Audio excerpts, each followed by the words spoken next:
sometimes as founders, we're in a hurry to prove success. And the success could be you've just done your part. When we started, we had no money. Okay. We're a funky foundation. Our goal every year was to work with 100 entrepreneurs, and we failed every single year for the first 3 or 4 years. You're a founder, but you don't own all of the company. If your business failed, they only remember whose name was at the CEO. So your goal is to make certain that when you fall, there are enough people near you that if they don't catch you, they at least prop you up. When I established T-shirt Film, I had nothing. But I'm doing a quotation of millions. That's what I'm talking about. Okay, fill in the blank to this question. An organization should not scale until it blanks. What would your answer be to that?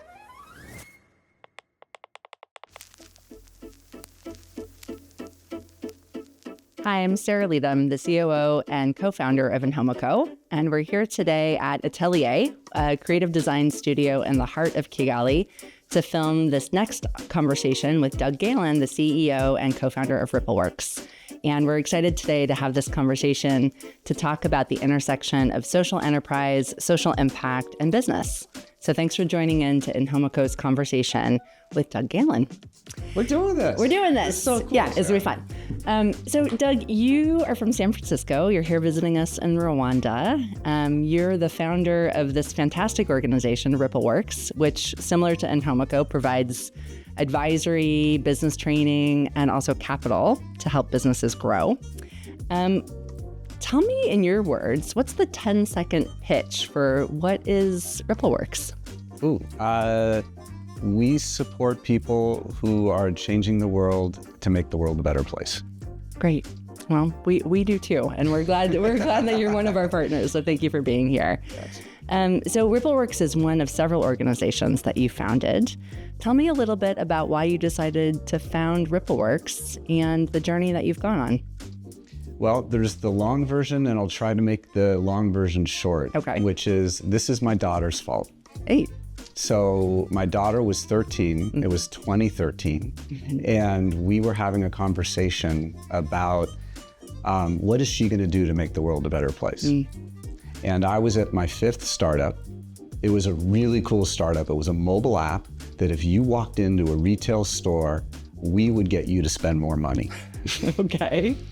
Didn't quite hold the bar to doing good in the world. Yeah. And my 5 previous companies were all consumer tech companies, for profit.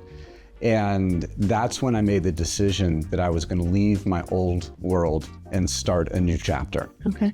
I didn't know what Rippleworks was at the time. I hadn't thought of Rippleworks, but that was the moment. That was the most courageous thing of this entire journey, was to stop the old life and start a new life. And what did your daughter say to you that made that aha moment? What's her part specifically in that? She took the question really seriously. As a parent, we only have so many teachable moments. Most of the time, kids zone us out. But there are moments in life, and we were having one of those moments. And she just took the question seriously, and it just made me look in the mirror and think about, I should be taking the question just as seriously as she is. And that was the moment. All right. And, being on the continent with such a youth population, having those decision moments when you're a young person to figure out what kind of impact that you want to make in the world is really significant. You are older, as am I. Yes. But as you've started with Rippleworks 13 years ago to now, how has your motivation changed as you've gotten older and as you've gone into the social impact work? Age has been a beautiful thing for me. It has brought wisdom and humility that I didn't have before. Rippleworks, it's not about me. There's no ego this time. I'm honest. Other times there was some ego involved. And so I don't care about that anymore. So Rippleworks is pure. And I can't say that at other times in my career that what I was doing was just for the cause. And this time it is. And so that is by far the greatest thing that wisdom has brought me. Maybe the next thing is that it's in service of others. And I didn't know that that was going to be so unique in the funder world. I just thought it was how the world should operate. But it turns out that funders There's kind of a weird vibe that funders often think that ventures are in service of funders, and that funders have an agenda. And that's not the case here, because I've built enough companies that I know those closest to the work have all the wisdom. So it's supporting those closest to the work. And that humility has been priceless. We see that a lot. There are several times when we'll have pitch competitions or entrepreneurship programs, and the conversation is often, again and again, how do we get the entrepreneurs investment ready? But there's a shift that I think can happen where the capital that's coming into communities can really be much more powerful if the investors are actually entrepreneur ready or really ready to meet the entrepreneurs sort of where they are, and shifting that can make a big difference on what that capital means in different communities. 100%. And this is what's so interesting about our two organizations, because we couldn't be more aligned that some people think it's just money, and we have learned through tens of thousands of entrepreneurs for you and hundreds of organizations for us that it's that expertise, the business advice, the knowledge. If you match that with capital, that's what unlocks your ability to achieve your potential. Exactly. Did you know that when you started, or was that always the initial impetus for Rippleworks, was to pair both advisory and capital, or did the advisory change over time? How have you evolved? So two-part answer to that. First is when we started, we had no money. Okay. So we're a funky foundation. My co-founder and I built this. He and I built a fintech company a long time ago, and it was very successful. And he was building another company called Ripple, which is a blockchain company. And so we built this foundation with a lot of very worthless cryptocurrency that we dreamed might become valuable. Yeah. So when we started, we had no money. The Omidyar Group gave us a grant to get started, and our whole purpose was to provide services to help leaders like yourself achieve your potential, because that's the background that I knew. Before I start anything, I'm a big believer of user interviews. Go talk to who you are going to serve. So I spent almost a year meeting with 100 different organizations. It could be the Inkomokos of the world. It could have been it was the Gates Foundation. It was entrepreneurs, and it was funders. And the same thing that kept coming up was, if an organization was lucky enough to find product market fit, they weren't sure how to scale. Exactly. And I knew how to do that. So Rippleworks started for the sole purpose of help provide the knowledge to support the leaders to be able to scale. That's fascinating. We started Inkomoko in Rwanda in 2012, and our original business model was to work with university students to design websites and write business plans. Okay, I didn't know this. And it was terrible. And our goal every year was to work with 100 entrepreneurs, and we failed every single year for the first 3 or 4 years. And I kept saying to my co-founder, Julian, can we please change our goal? Can we please, bring I was changing the goal rather than changing the product market fit. And in 2016, there was a policy change in the government of Rwanda, but also with UNHCR, to start providing refugees with cash transfers. And so there was this market opportunity. So we stepped into that opportunity a little bit. We didn't know what we didn't know, and said, sure, let's go ahead and give it a try. But it was a change in the external operating environment that allowed us to finally get that right product market fit. Clearly, the environment is changing around the world right now. You're running fintech companies. There's more AI, blockchain. There's so much that's changing right now externally. How are you advising companies on how to scale with so many things changing, where what might scale one week could be really different the next week if a whole system is changing? So many answers are so simple. I made it a really complicated question, didn't I? And there could be a complicated answer. Yeah. But I always break things down to simple. And so when the world is churning and there's craziness all around you, the focal point, the anchor, the thing that can ground it all is, why do you exist? And if you can keep focused on that, and It's almost like have a religion on the mission, but be agnostic on the solution. If you can remember that in the middle of the swirling, then all you're doing in the swirling is looking for the best ways to accelerate why you exist. And so I think about, today is Wednesday. So I think Saturday or Sunday, I was in Dakar, Senegal, meeting with an organization where we're meeting with farmers. And the most smallholder farmers live in extreme poverty. And we were in a village meeting with 3 farmers, and the needs are the same. They need to increase productivity of their plot. They need to get access for higher prices. And so the way to do that is through knowledge. It's to how to be smarter about what's the weather, when should I plant? And so there are field specialists that do this. That doesn't change, the solution exists. However, you can now use technology to get those field agents smarter and get that information, and the field agents can relay that to farmers. Ultimately, that information could go straight to the farmers. So it's looking for solutions. We already know the answers. It's just how maybe can we do it faster, better, cheaper. Exactly. So stay committed to the fixing the problem, not necessarily the solution that you have, and iterate that as you go. Yeah. A few weeks ago, I was in Ghana, and somebody asked me the question, an organization, they said, okay, fill in the blank to this question. An organization should not scale until it blank. What would your answer be to that? Has product market fit. And product market fit can be a fancy term. It simply means that whatever you're doing is achieving the desired result in a meaningful enough way that you know it's working. It's not perfect. You will not hit perfect. It's just you're getting positive signals. I want more of this. That you're getting referrals, that people are asking you more questions. And you may have a really ugly solution and they still want it, because it's not about being pretty at this point. It's providing the basic service that you need.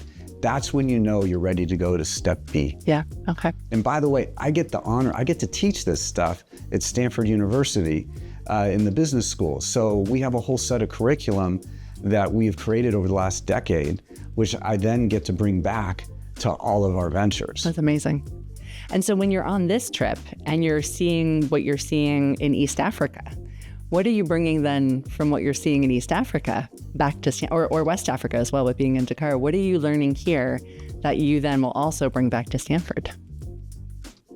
It's interesting that the previous question was product market fit, because I'm thinking about yesterday. I was at one of the public hospitals here at Chuck, and with a wonderful organization in Rwanda, Salid to Africa. And Salid exists to provide healthy, nutritious, affordable lunches for children. And it started in hospitals where you do not get food when you stay at a hospital. And food is medicine. And if you can provide healthy food, you will speed recovery.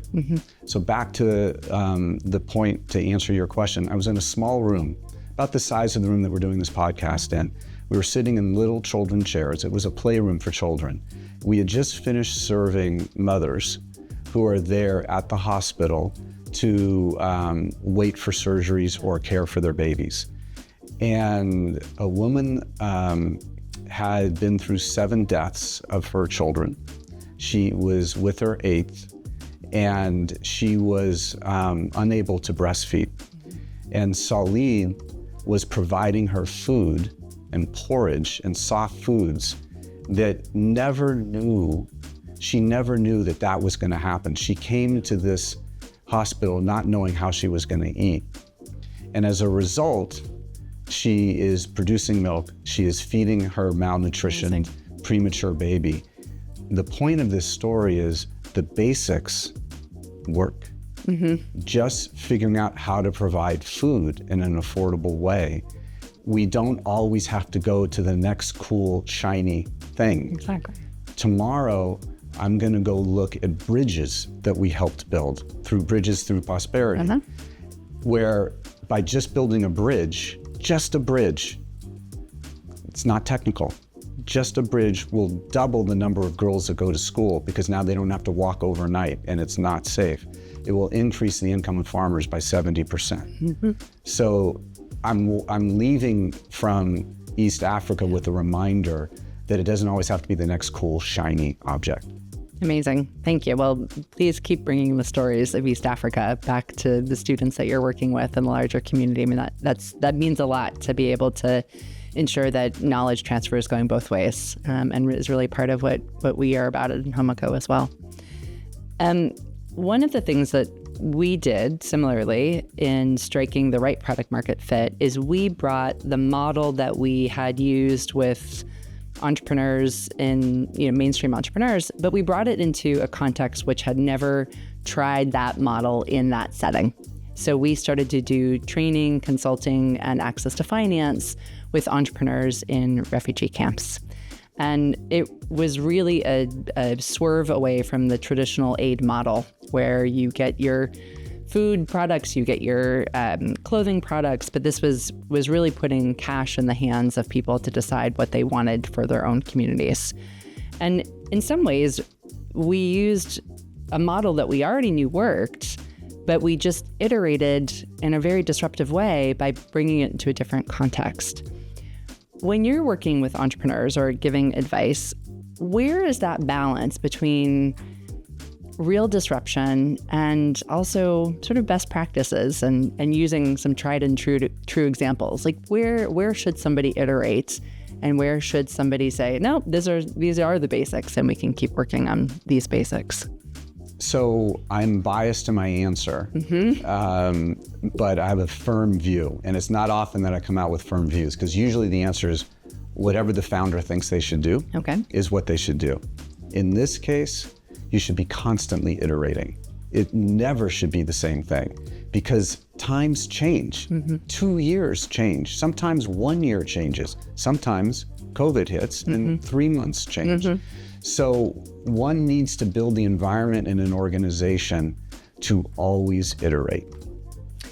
You at Rippleworks have undergone some transformation. I know that you just had a restructuring of your team to be able to provide better services and structure to the entrepreneurs that you're working with. Tell me about change management internally, because as much as we want to continue to iterate, there's also that human piece where sometimes it can be exhausting.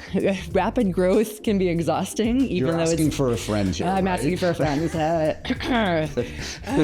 It can be thrilling, and it's making a difference, but it's also like, okay, we just got to this place. We're just understanding what we're doing at this next stage, and then we're iterating again.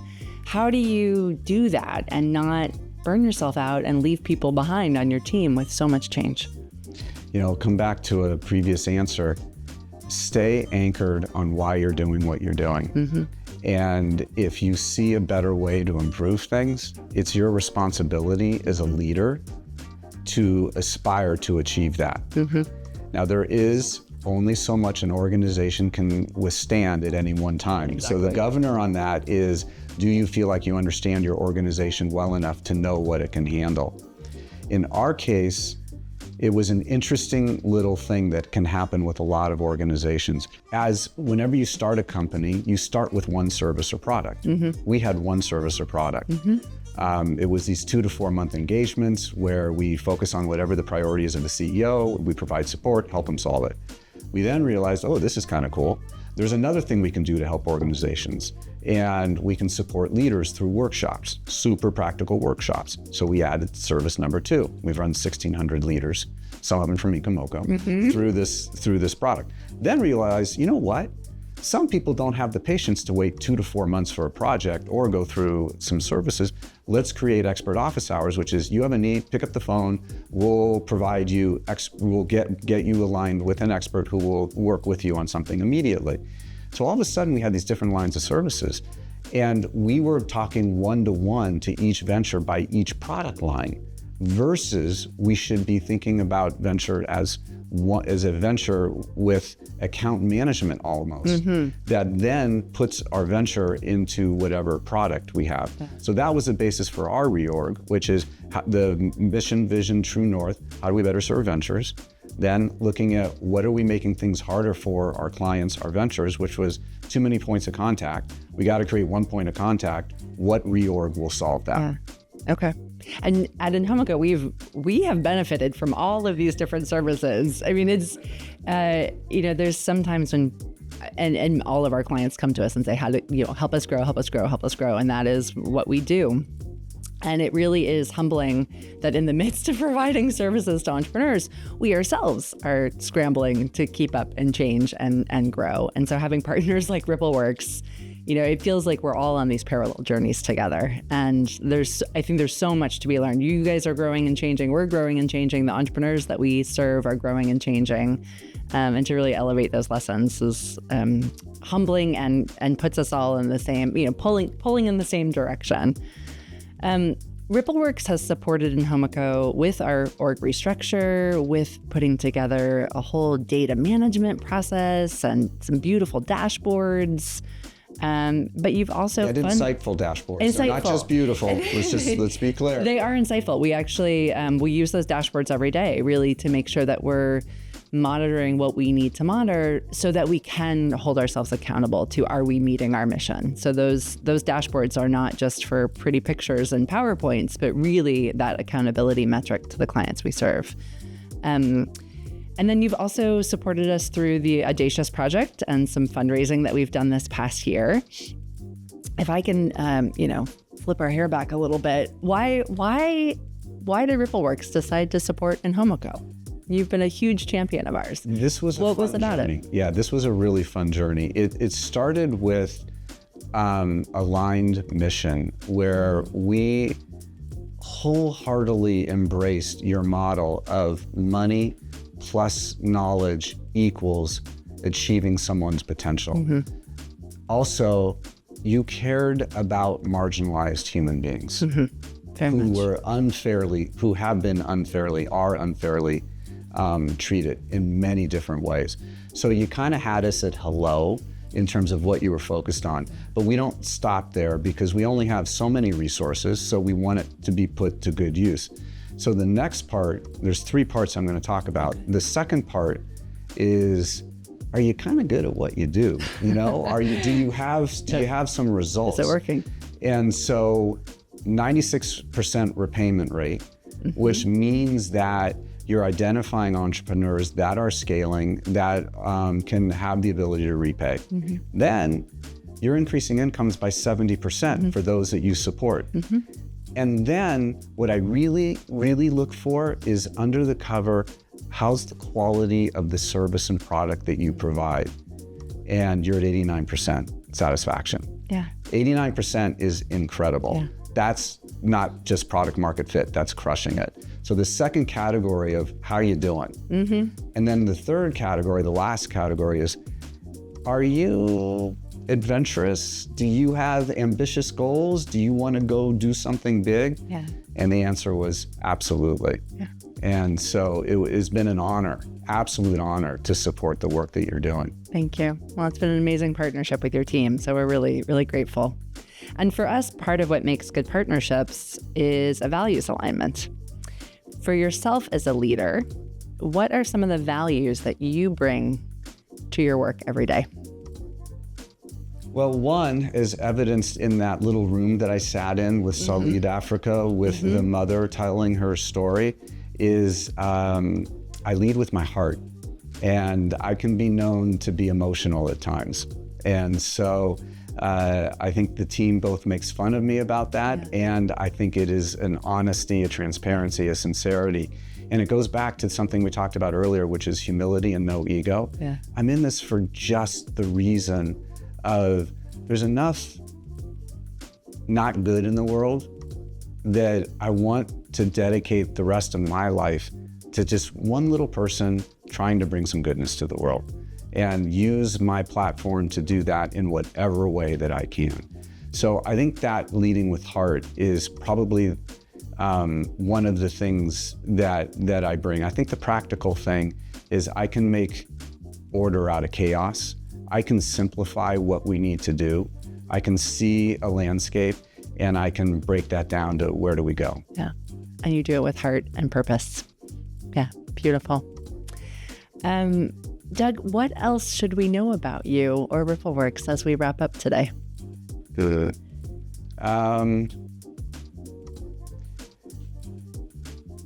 It's interesting because I'm not good about the focus on me because it's about the ventures that we serve. Yeah. I mean, our success only exists because of our team.